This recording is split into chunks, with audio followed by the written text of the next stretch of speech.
얼마큼 밀착되어 있는가를 보면 3주간은 현장 교육을 하고 듀얼 교육을 할 때 이제 몇 가지 방식이 있습니다. 그런데 3주간 현장하고 1주간 이론 교육을 하는데 이론은 이제 학교에 와서 하는 겁니다.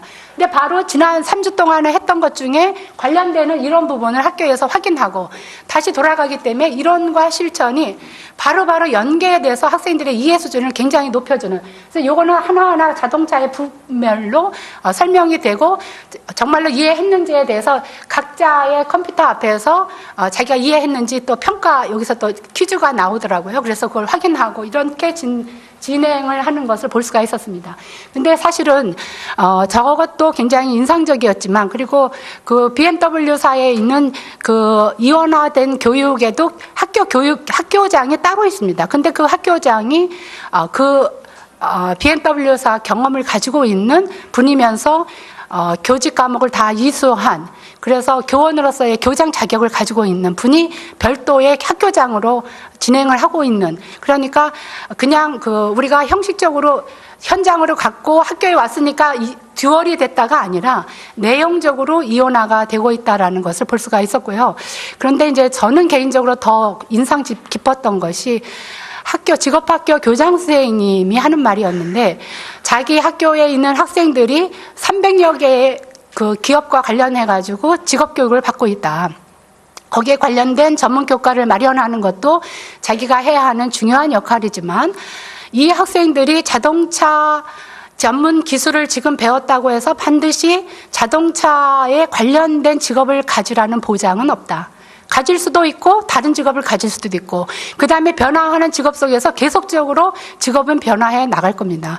그러면 더 중요한 것은 뭐냐 하면 직업인으로서 가져야 할 소양이라는 겁니다. 그래서 일반 교육을 나는 더 중요하게 생각한다라는 이야기를 들으면서 직업인으로서의 책임감, 윤리감, 직업인으로서의 어떤 기술적인 부분, 이런 것들이 전부 다 총합된 일반 교육에 대한 부분들을 중시하는 독일 그 직업교육의 상당히 그 인상 깊은 부분이었습니다. 근데 이게 시간이 너무 많이 지나서 어떡하죠? 그만할까요? 죄송합니다. 제가 빨리 진행을 한다고 생각을 했는데도 자꾸 전하고 싶은 게 많았나 봐요. 예, 요 교사 부분도 조금 제가 좀 설명을 하고 싶은 부분입니다. 저희가 교사 교육을 하다 보면, 그리고 연수를 하다 보면, 요즘에 지금 이제 온라인으로 연수 많이 합니다. 근데 클릭 연수라는 말을 많이 하죠. 켜놓고 딴 데 가서 하고, 이런 형식으로 진행되는 경우가 많은데, 어떻게 하면 체험형 연수를 할 것인가 하는 게 제가 전에도 이제 교원 그 연수 부분을 연구를 하면서 고민했던 부분 중에 하나입니다. 그런데 이제 그 문제를 미국에서는 이런 가상 체험 부분으로 풀고 있었습니다. VR, AR 이런 것들이 모두 다 동원이 되면서, 그래서 이렇게 된다면 보다 더 맞춤형, 체험형, 지능형으로 우리가 교원 교육도 하고 연수도 하고 실습도 할 수 있지 않을까라는 생각입니다. 그래서 향후에 교원 부분에서도 이런 부분에 대한 정책을 조금 더 추진해 갈 필요가 있는 것이 아닌가. 요거는 이제 해외 사례에서 이런 것들이 이루어지려면, 이거는 사실은 교육과 교육 내용과 방법과 평가가 다 종합되어 있는 부분입니다. 그런데 이제 이런 것들이 이루어지려면 이런 환경을 만들어내지 않으면 안 되는 거죠. 예를 들면 이제 어떤 문제를 주면, 여기서 지금 이 문제는 뭐냐면, 학교에서 멀리 사는 학생이 학교에 등교할 수 있도록 버스 정류장을 만들어야 되는데 가장 효율적인 버스 정류장을 어디에다 만들면 좋겠느냐라는 문제를 내는 겁니다. 그러면 이제 이 문제를 학생이 10분간의 3차원의 세계를 가지고 풀어내는 건데, 그거를 하기 위해서 교사가 옆에서 돕고 그거에 대한 관련된 부분들을 다 지원을 합니다. 그래서 학생이 이제 이런 것들을 모든 경로를 파악을 해서 계산을 하고, 그래서 나름대로 거기에 대한 이제 버스 정류장을 설치하는 방안을 내놓게 되죠. 방안을 내놓은 거에 대한, 이것은 그냥 평면적인 것이 아니라 360도 다 공간을 활용할 수 있는 방식으로 접근이 되도록 만들어져 있습니다. 그래서 문제를 풀을 수도 있고, 어떤 학생의 경우에는 10분 안에 못 풀을 수도 있습니다. 그러면 그것을 어떻게 하면 할 수 있는지에 대한 지원을 하는 방향이 가는데, 이제 어떻게 이거에 대해서 이제 바로 피드백이 가는 거죠. 어떻게 하면 너는 더 잘할 수 있는지, 지금 한 것이 잘 됐는지, 이런 것들이 바로 되면서 자기 수준과 자기 속도에 맞는 그런 수업을 받을 수 있게 한다라는 거죠. 그리고 자기가 정말로 제대로 했는지에 대한 피드백과 함께 평가를 받게 되기 때문에 이 과정 전체가 학생들의 학습 성취도를 높이는 데도 바로 연계될 수 있는 부분이라고 보여집니다. 이 평가를 어떻게 하느냐, 보고서가 이렇게 3가지 형식으로 보고되게 되어 있습니다. 이것이 학생들의 어떤 학업 신장을 위해서 만들어진 거고요. 그래서 이런 것들이 전체적으로 이루어지기 위해서는 지금 여기 국가교육위원회 관계자분도 오신 걸로 알고 있는데 국가 차원에서 중장기 종합대책을 마련할 필요가 있는 것이 아닌가. 그래서 우리가 그냥 명목상의 정책이 아니라 실질적으로 내용에 깊이 들어갈 수 있고 실제적인 문제를 해결할 수 있는 그러한 접근으로서 방안을 만들고 세부 실천사 과제들을 접근해 나가는 그런 노력들이 향후에 필요할 것 같습니다. 그래서 이러한 그 중장기 인재 육성 정책들을 앞으로 끌어나갔으면 좋겠습니다. 긴 시간 감사합니다. 우선 지정 토론자 분들의 준비된 그런 토론부터 들어보도록 하겠습니다. 첫 순서는 협성대학교 김성기 교수님이십니다. 네. 예, 방금 전에 소개받은 김성기입니다. 이미 그 시간이 많이 지났지만은 우리나라에서 한때 창의성 교육 붐이 일었던 적이 있었어요. 그 창의성 개발 기법 중에 스캠퍼라는 게 있는데 그 안에 이미 융합적 사고라고 하는 게 들어있거든요. 그리고 또 한편으로 교육과정 얘기할 때 우리가 통합교육과정 얘기도 많이 왔었습니다. 근데 통합교육과 혹은 창의성 교육, 이것이 융합교육과 어떻게 다른지에 대한 논의도 좀 같이 있었으면 좋겠다라는 생각이 듭니다. 그래서 창의융합교육이라는 말을 쓰고 있는데 이게 과연 창의성 교육, 이것과는 어떻게 다른지, 통합교육과는 어떻게 다른지 이런 것에 대한 논의가 있었으면 좋겠고요. 두 번째로 말씀드리고 싶은 것은 무엇을 융합할 것인가라고 하는 논제입니다.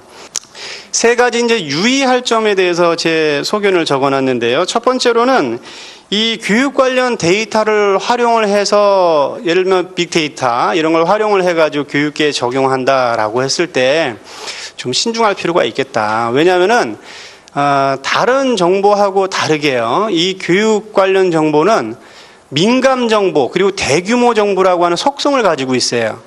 왜 민감 정보라고 하냐면 학생부에 들어가는 그 정보들이요. 예를 들면 교과 발달 상황, 그리고 행동 발달 상황, 심지어 신체 발달 상황이라고 하는 민감한 개인 정보가 들어있어요. 그래서 이게 개인이 일반 상품을 구매하는 성향을 담고 있는 상업적인 빅데이터와는 상당히 다르다.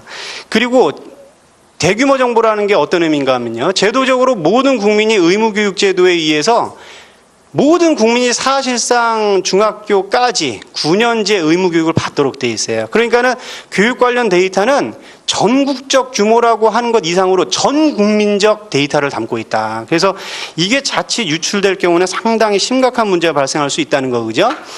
있다는 겁니다. 그래서 미국에서도 뭐 자율주행차 사고가 났었는데 그 법적 책임이 누구에게 있느냐.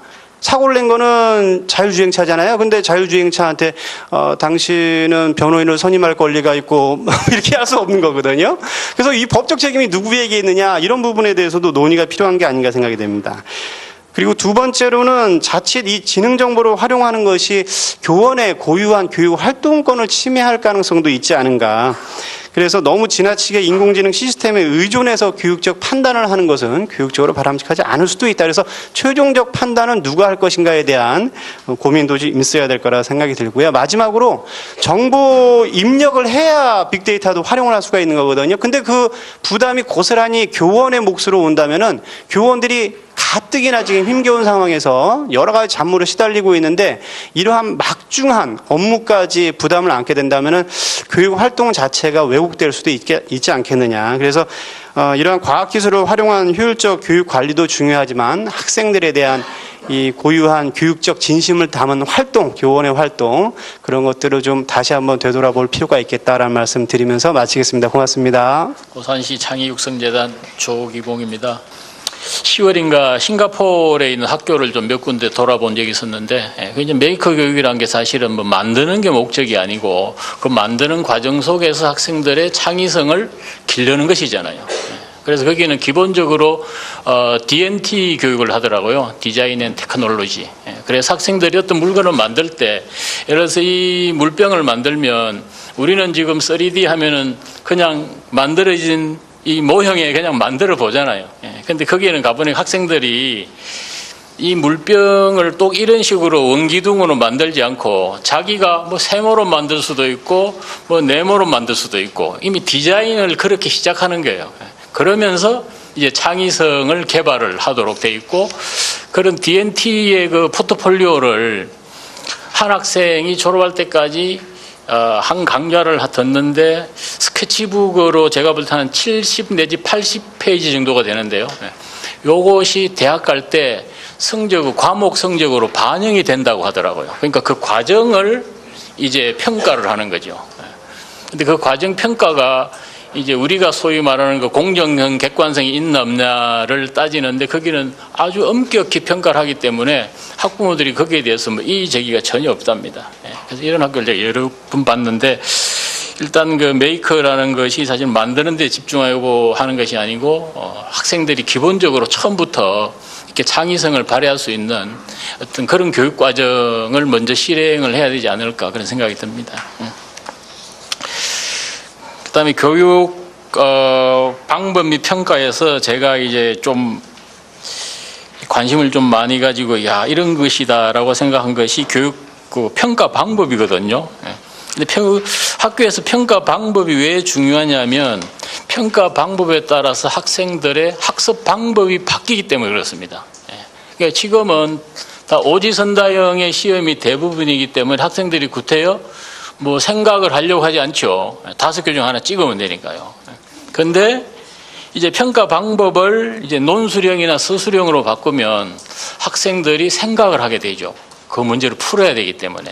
그런 차원에서 논술형 평가는 너무나 중요한데 학교에서 감히 이제 시행하지 못하는 가장 큰 이유가 학부모님들로 받는 그 객관성이나 공정성에 대한 문제, 그 다음에 선생님들의 그 업무 과중, 이런 것들을 못하는데, 아까 발표자께서 말씀하신 그 부분에 보면 거의 전문가와 채점의 일치율이 거의 98%라면 거의 완벽한 거죠.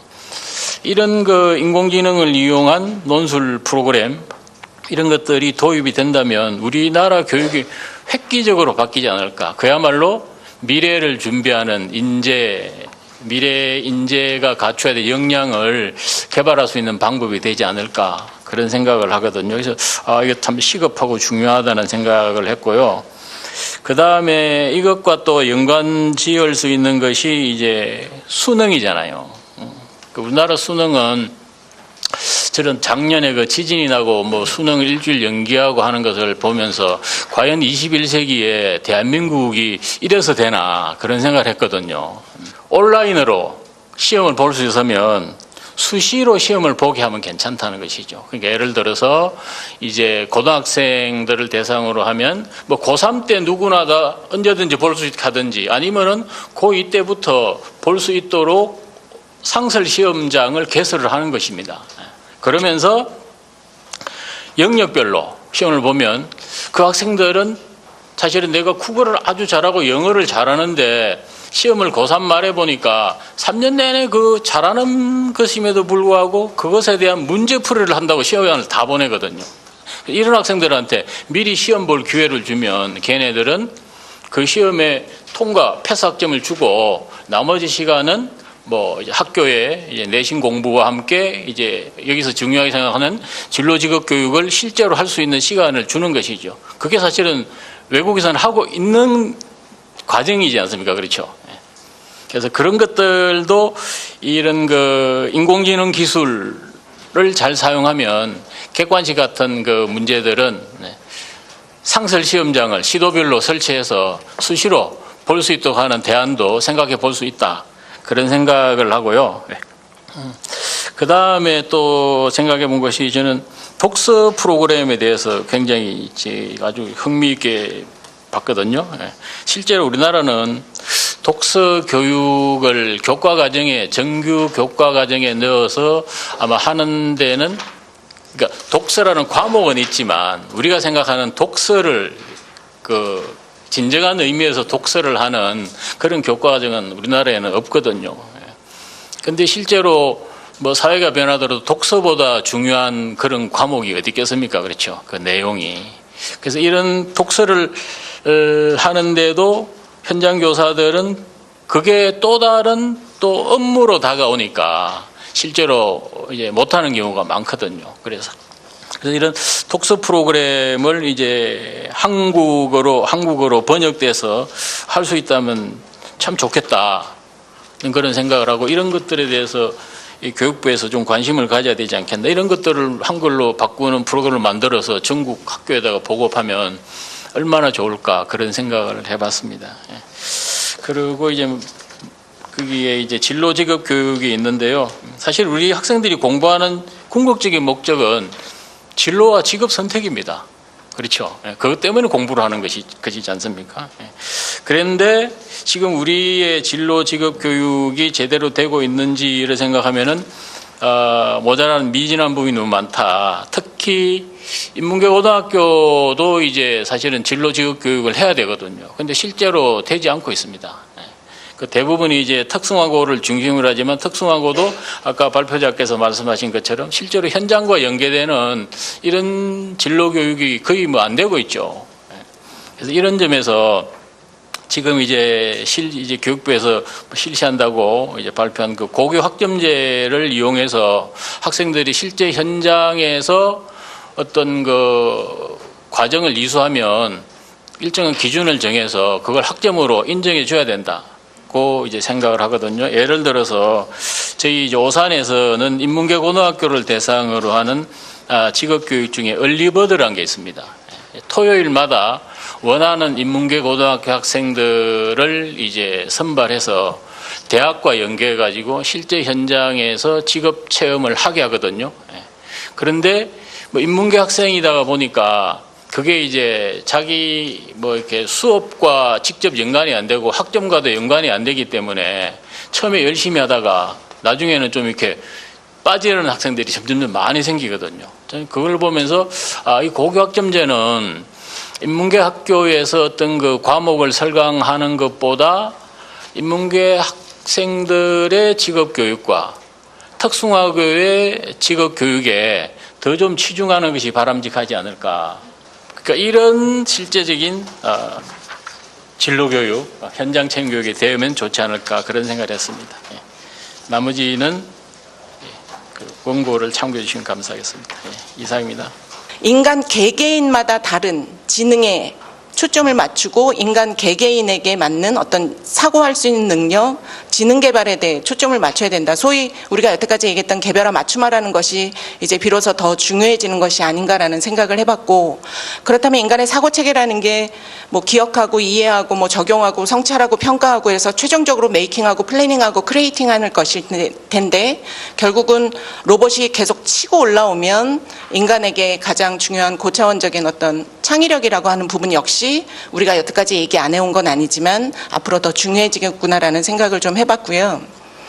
혁신이라는 말에 대한 의미도 이게 연구 제목이기 때문에 좀 생각을 해보면 어떤 변화는 두 가지 방식이 있는데 점진적 변화와 파괴적 혁신이라는 거를 우리가 얘기할 수 있는데, 점진적 변화는 현재의 문제점을 개선하는 것이고 파괴적 혁신은 지금까지 없던 교육 방식에 대한 부분도 받아들이는 건데, 예컨대 우리는 수업을 하면 당연히 교실이 있어야 되고 사람이 정해진 시간에 정해진 공간에 교사와 학생이 있어야 된다고 생각하는 부분에, 예컨대 대표적인 예로 미네르바 스쿨 같은 경우는 교실이 없어도 지식 전달에 대한 교수와 학생이 수업을 할 수 있다라고 하는 것은 여태까지 우리가 생각하지 못했던 새로운 방식이죠.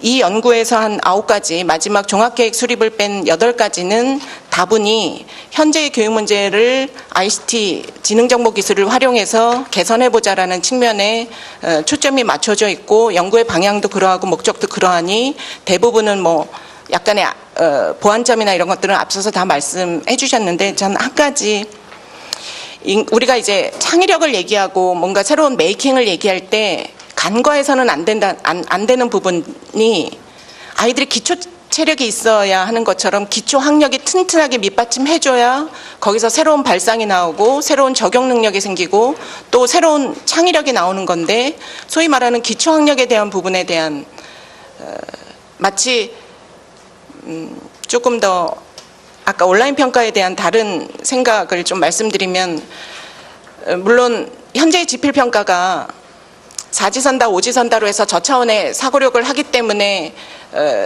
하지 말아야 된다라고는 하지만 과연 그럼 지필평가를 폐지하는 것이 과연 옳은 일인가? 국가 수준의 학업 성취도가 그 데이터의 활용이 학교를 서열화한 활용의 문제인 거지 국가 수준의 표준화된 지표를 가지고 학업 성취도를 스스로 개인적으로 부족한 부분을 파악하고 스스로 개선하라는 노력, 과연 그렇게 폐지가 과연 옳은 방식인가라는 차원에서 본다면 아까 저차원적인 부분에 ICT가 굉장히 잘할 수 있다면 폐지하고 학업 성취에 대한 수준을 하지 않는 것이 능사가 아니라 오히려 그 부분을 철저하게 온라인으로 해서 기초학력에 대한 평가를 실시하고 그다음에 그 안에서 평가의 원래 목적은 변별력이 아니고 평가의 원래 목적은 학습 개선과 학습 성찰과 그로 인한 발전이죠. 그렇다면 온라인 평가에 대한 대상을 현재의 교육 문제라는 측면에서 본다면 논술형, 서술형도 현재의 교육 문제 해결점일 수는 있지만 더 시급한 부분이 소위 말하는 기초학력에 대한 부분을 온라인 평가 체제로 전환시켜서 그거에 대한 결과를 온전히 교사가 그리고 개인이 그런 학습 평가 결과를 보면서 자신의 학습을 좀 개선해 나가는 이런 방식으로의 어떤 과제를 또 추가로 한번 제안을 해봅니다. 그러면서 사실은 후속 연구 제안이라는 부분이 후속 연구라기보다는 이러한 8가지 과제가 좀 학교를 중심으로 되기 위한 어떤 전제 조건 중에 몇 가지를 좀 마지막으로 말씀을 드리면 아까 말씀하셨지만 이러한 것들을 이제 새로운 방식으로 받아들일 때 학교의 역할과 기능이 어떻게 해야 되는가. 여태까지 그럼 지식 전수의 역할로서의 학교의 기능이 있었다면 그럼 앞으로는 학교가 어떤 역할을 해야 되느냐라는 측면에서 보면 학습 공동체죠. 김진숙이라는 아이가 어느 학교에 몇 학년 몇 반에 몇 번으로서의 간다고 한다면 학교 안에 학습자가 중심으로 학교를 둘러싼 사회, 지역사회, 뭐 관련된 정책들, 법제도 이런 것들에 대한 가운데서 학교가 어떤 역할과 기능을 해야 되는지에 대한 성찰이 좀 필요할 것 같고 아까도 말씀하셨지만 관련된 법제도에 대한 새로운 현재 규제 그리고 새로운 방식의 교육이 들어왔을 때 새로 또 혹시 만들어져야 되는 이런 법제도 연구도 굉장히 중요할 것. 법이 10마일로 제일 안 바뀐다는 거 혹시 아세요?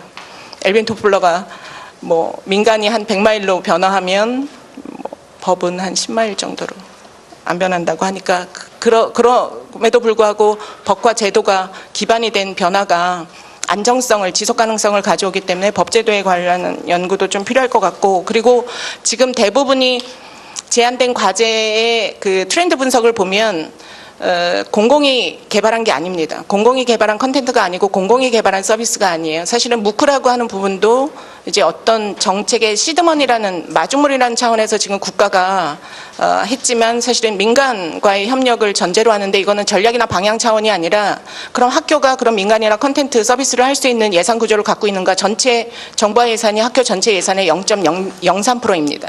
그런 구조 속에서는 좋은 컨텐츠나 서비스를 살 수가 없는 거죠. 그래서 관련된 예산, 관련된 제도에 대한 것들이 좀 있어야 되지 않을까. 그리고 또 한 가지 마지막으로는 말이 길어졌습니다만 이 말씀은 꼭 드려야 될 것 같아서 저희 나라 그 아이들의 그 OECD 평가 ICT 친숙도라는 거를 조사를 하는데 우리나라 아이들의 디지털 리터러시에 대한 인식 조사가 너 디지털 기기에 대해서 뭐 친숙하니? 너 디지털 기기를 쓰는 것이 편안하니? 너 디지털 기기를 통해서 문제 해결 학습이나 뭐 다른 친구들과의 어떤 의미 있는 의사소통 해봤니? 4가지 영역에 대해서 OECD 32개국 중에 31위입니다.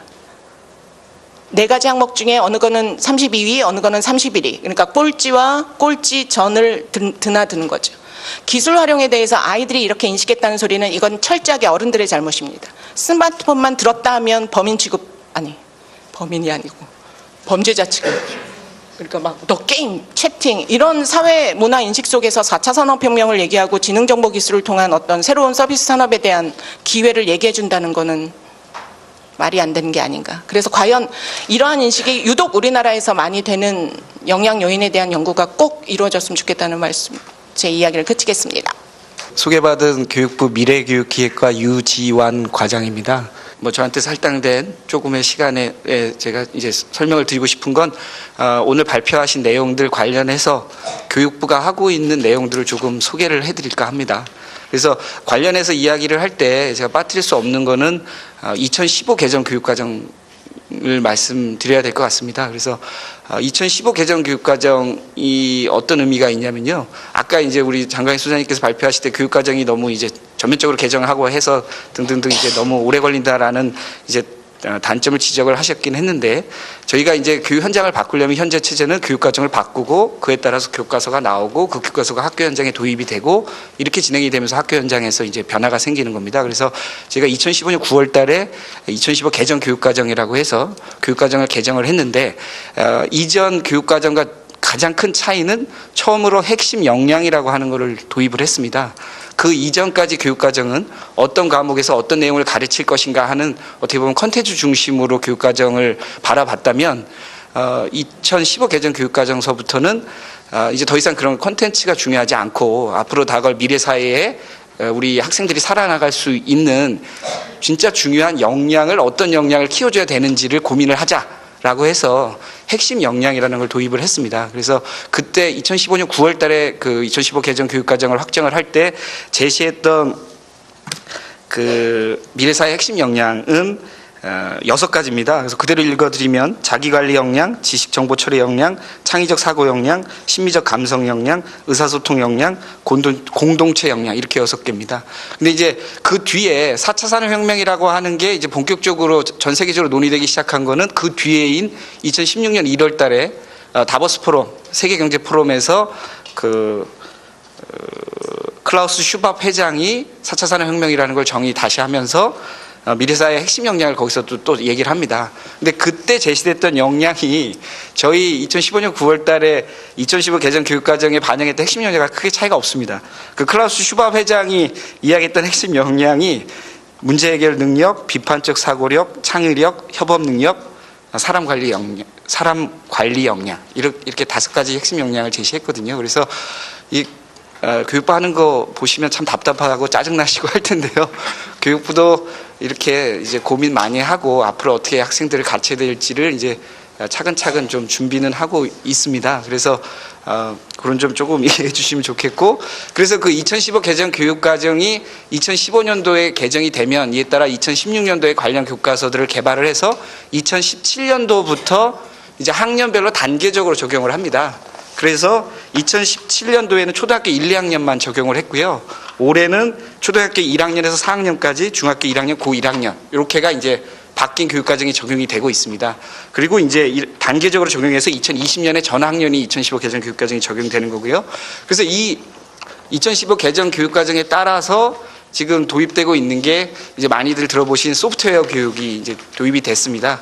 근데 이제 제가 최근에 또 어떤 다른 토론회에 나가 보니까 어떤 전문가께서 말씀하시기를 소프트웨어 교육을 이미 우리나라 학생들이 실증을 내고 있다. 제대로 잘 못해갖고 그런 실증이 나고 있고 문제점이 지적되고 있다. 이렇게 말씀을 하시는데 학교 현장에서는 올해 처음 필수화가 돼서 도입이 되고 있습니다.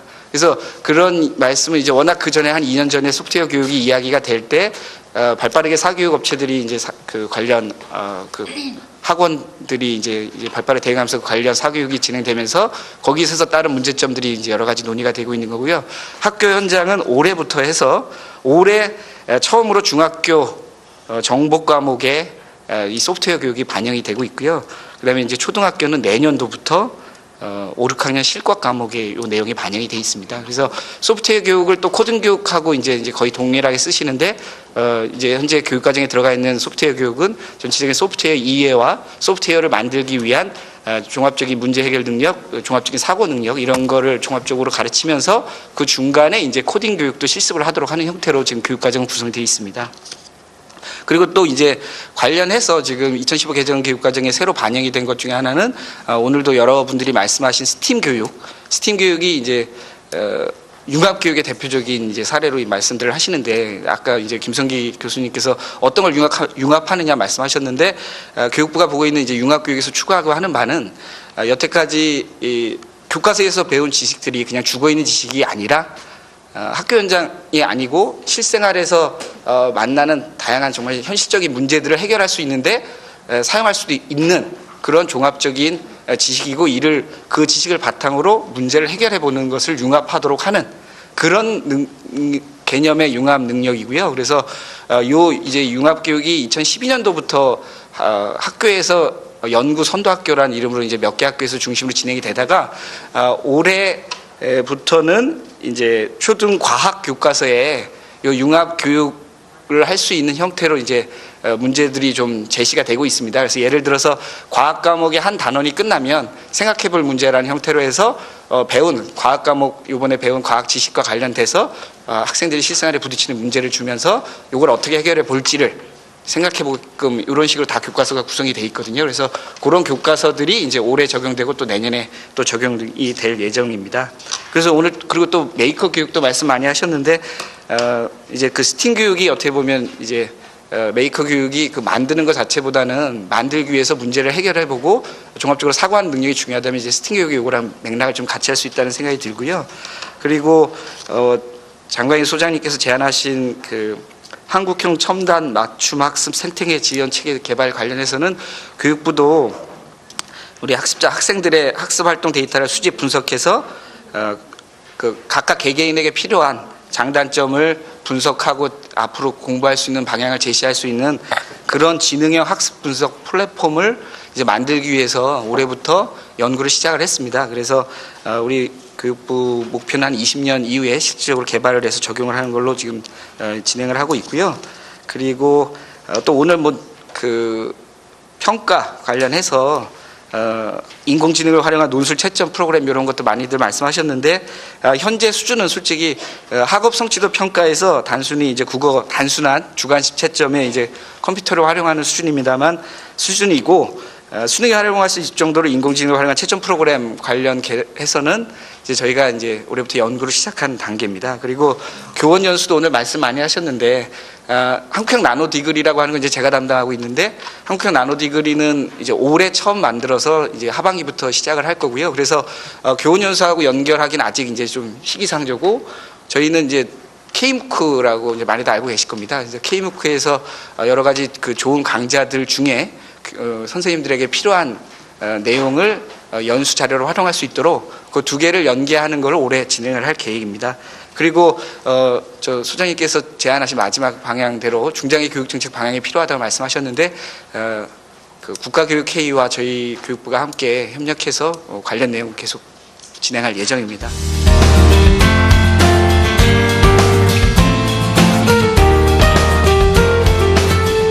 이제 어떻게 이거에 대해서 이제 바로 피드백이 가는 거죠.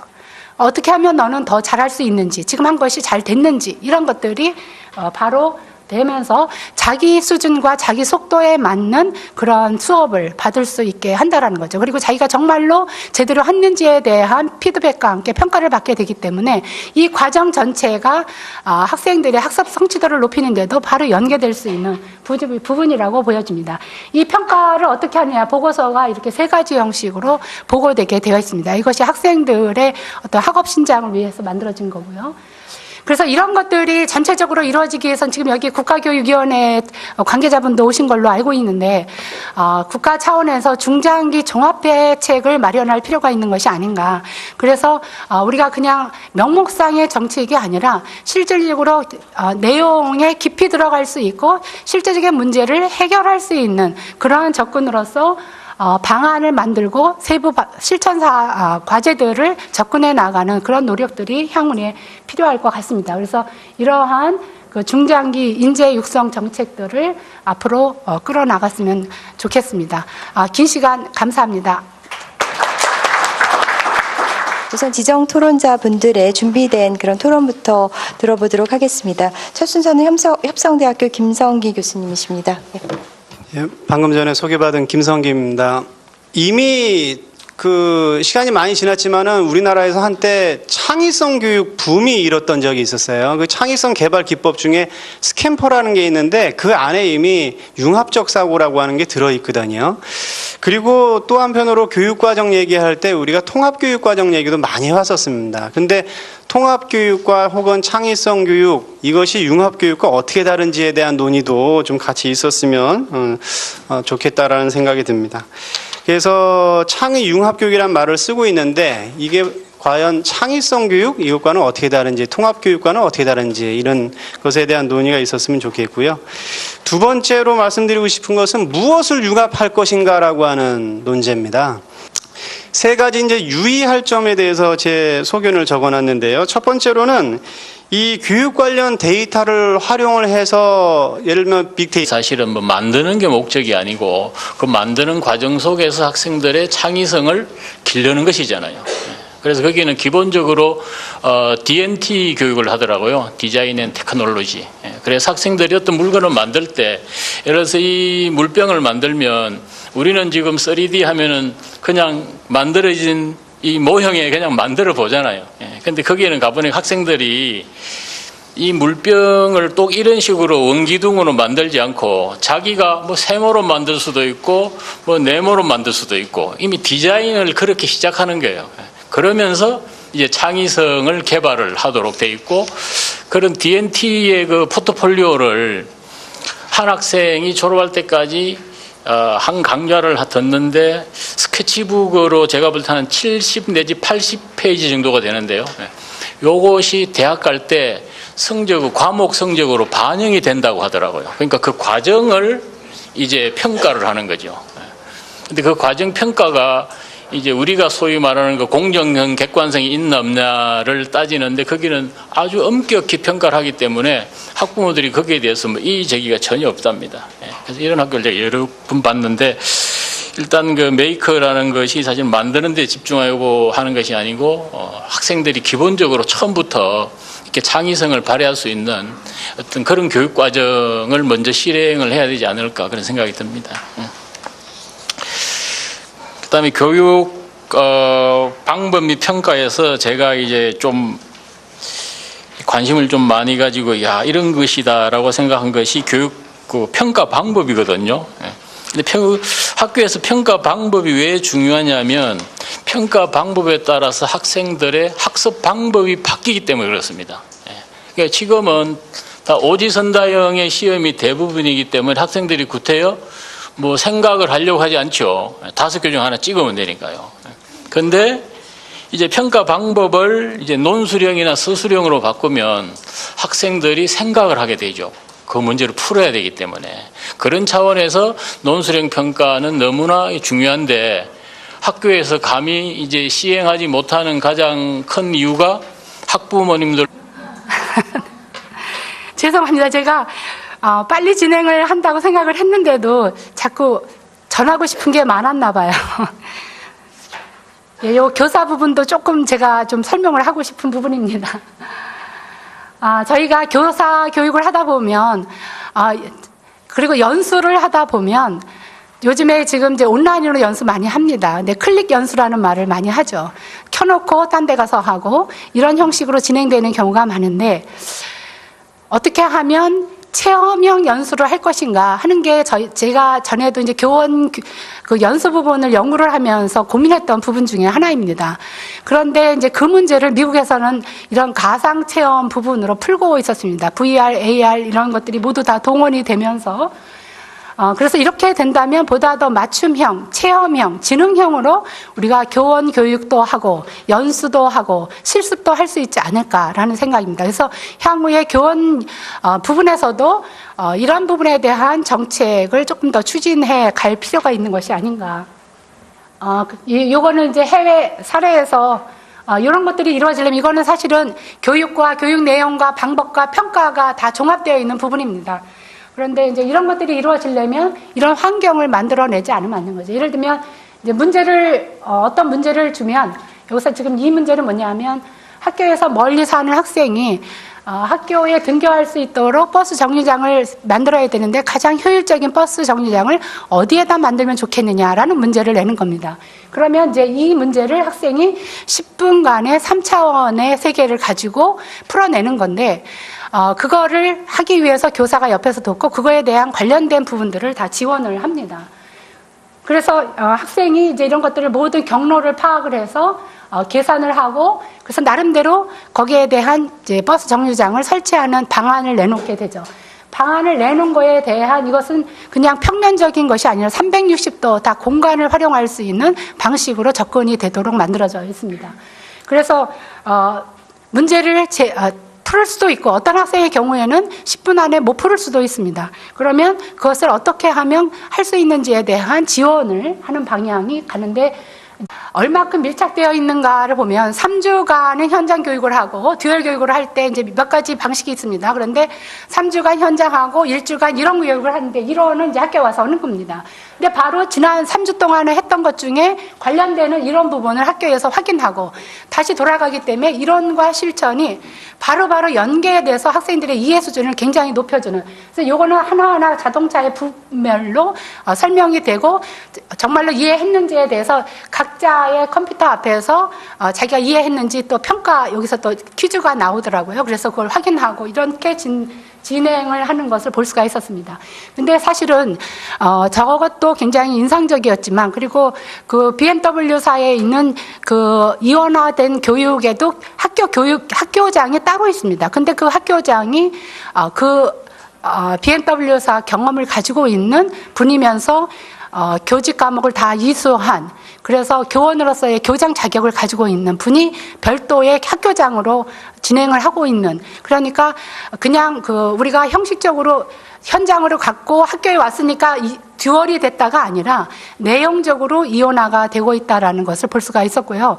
그런데 이제 저는 개인적으로 더 인상 깊었던 것이 직업학교 교장 선생님이 하는 말이었는데 자기 학교에 있는 학생들이 300여 개의 그 기업과 관련해가지고 직업교육을 받고 있다.